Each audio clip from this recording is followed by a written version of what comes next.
আসসালামু আলাইকুম। আমি আছি চীনের সিচাং স্বায়ত্তশাসিত অঞ্চলের রাজধানী লাসায়। আর আপনারা হয়তো আমার বিভিন্ন ভিডিওর মাধ্যমে হয়তো এই বার্তাটা পেয়েছেন যে আমি চায়না সফরে এসেছি, একটি সরকারি সফর করছিলাম। তো আমাদের আসলে এত বেশি টাইট শিডিউল যে হচ্ছে বিভিন্ন প্রোগ্রামে আমরা অ্যাটেন্ড করতে হচ্ছে। এখানে আসলে আমরা কিছু ডকুমেন্টারি কাজে এসেছি, রিপোর্টিংয়ের কাজে এসেছি সহ আরও অনেকগুলো কাজে আসলে আমরা এসেছি। আমাকে দেখতেই পাচ্ছেন যে আমার আসলে স্কিন আমার পুরোটাই বার্ন হয়ে গেছে এবং স্কিন থেকে আসলে চামড়া উঠছে একরকম। আমি আসলে আমার স্কিনের কথা বলছি আপনাদেরকে, একটা বিষয় সম্পর্কে আজকে শেয়ার করব। সিচাং হচ্ছে তিব্বত। হ্যাঁ, আমরা যারা তিব্বত বলে জানি, এটা হচ্ছে চীনা নাম হচ্ছে সিচাং।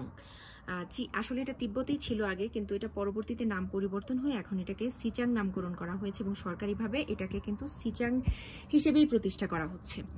তো আমরা যে সিচাং সফরে এসেছি সেখানে হচ্ছে আপনার মূলত যে তিব্বত সমুদ্রপৃষ্ঠ থেকে আপনারা জানেন অনেক উপরে, 3600 মিটারেরও বেশি উপরে, প্রায় 4000 মিটার উপরে। আবার সিচাংয়েরই কিছু এরিয়া আছে যেটা 4000 মিটারের উপরে।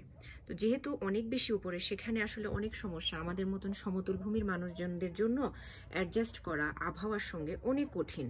দ্বিতীয় কথা হচ্ছে আসলে আমরা এসে দেখলাম যে আমরা সমতল থেকে এসেছি, আমাদের সমস্যা হয়েছে, কিন্তু যারা চীনা অন্য এলাকায় থাকে তাদের পর্যন্ত সমস্যা হচ্ছে। এখন আমি বলি কি ধরনের সমস্যা। আমাদের সমস্যাটা হচ্ছে আসলে অক্সিজেন সংকট দেখা দেওয়া সবচেয়ে বড় সমস্যা। মানে আপনারা তো জানেন নিশ্চয়ই যে উপরের দিকে যতই ওঠা হয় ততই অক্সিজেনের মাত্রা কমতে থাকে। তো সেই কারণে এখানে অক্সিজেন সংকট দেখা দেয় এবং অক্সিজেনের মানে প্রচুর সাপোর্ট লাগে। অক্সিজেনের প্রচুর সাপোর্ট লাগে এবং মানে এটাকে ব্যালেন্স করতে, এটাকে অ্যাডজাস্ট করতে ওই একটু সময় লাগে। কারো কারো ক্ষেত্রে হসপিটালাইজড হইতে হয়, কারো কারো ক্ষেত্রে হয়তো বা হসপিটালে না গেলেও মানে অনেক দৌড়ঝাঁপ পোহাইতে হয়, অনেক কষ্ট হয় এবং নানা রকম জটিলতা দেখা দিতে পারে হঠাৎ করে এখানে ল্যান্ড করলে। তো এই ধরনের প্রবলেমগুলো হতে পারে। তো আমরা যেটা ফেস করেছি, হ্যাঁ, আমরা ভাবতেও পারি নাই যে আমরা আসলে এই ধরনের সমস্যা ফেস করব। আসলে আমাদেরকে এর আগে অনেক ধরনের গাইডলাইন দেওয়া হয়েছে, মেডিকেল চেক আপ করা হয়েছে, কিন্তু আমাদের কখনো মনে হয় না যে আমরা এই ধরনের সমস্যায় পড়ব। কিন্তু আমরাও পড়েছি একই সমস্যায়, যে আমরা আসলে যখনই এখানে ল্যান্ড করলাম তখন থেকেই আমাদের আসলে ব্রিদিং প্রবলেম হচ্ছিল এবং আমাদেরকে অক্সিজেন সাপোর্ট নিতে হয়েছে মানে 24 ঘন্টায়। মানে যেখানেই যাই, মানে আমাদের কোনো কাজ বন্ধ ছিল না। আসলে আমরা যেদিন এসেছি সেই দিনের পরদিন ভোর থেকেই আমাদের কার্যক্রম শুরু হয়েছে এবং আমরা অক্সিজেনের সাথেই সবসময় রেখেই আমরা কাজ করেছি। এবং অক্সিজেনের বিভিন্ন রকম পদ্ধতি আছে এখানে নেওয়ার জন্য। ইভেন রাতে যখন ঘুমাবেন তখনও সেটা নেওয়ার একটা ব্যবস্থা আছে। তো এটা আসলে এখানকার সিস্টেম, এখানে এরকমটা হয়। যারা বাইরে থেকে আসে তাদের জন্য একদম সম্পূর্ণ এটার ব্যবস্থা আছে এবং এটা নিয়ে আসলে খুব ওরিড হওয়ার কিছু নাই।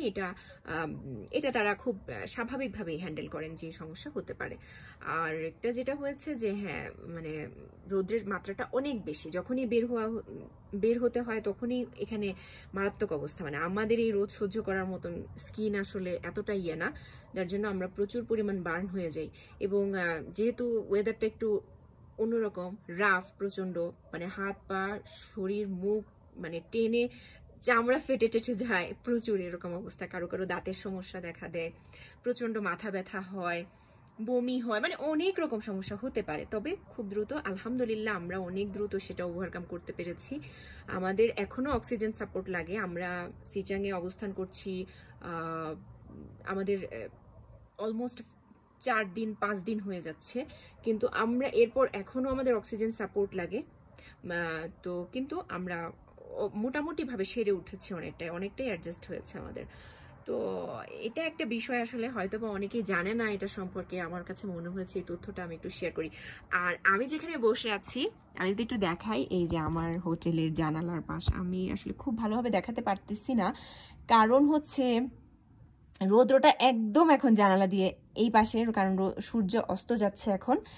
আর এখন হচ্ছে আমাদের এখানে বাজে 8টা, রাতের 8টা বাজে এখন।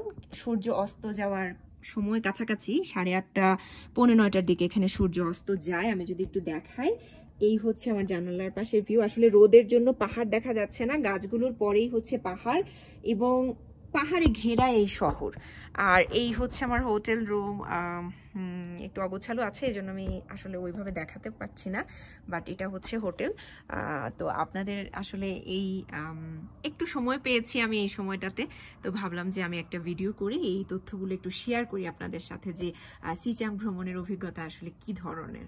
এছাড়াও আমার অনেকগুলো বিষয় নিয়ে কথা বলার আছে, হয়তো পরবর্তীতে আপনাদের সাথে কথা বলবো। সবাই ভালো থাকবেন, আমাদের জন্য দোয়া রাখবেন, আমরা যেন সহি সালামতে বাংলাদেশে আসতে পারি। সবাই ভালো থাকবেন, আমাদের জন্য দোয়া রাখবেন। আল্লাহ হাফেজ।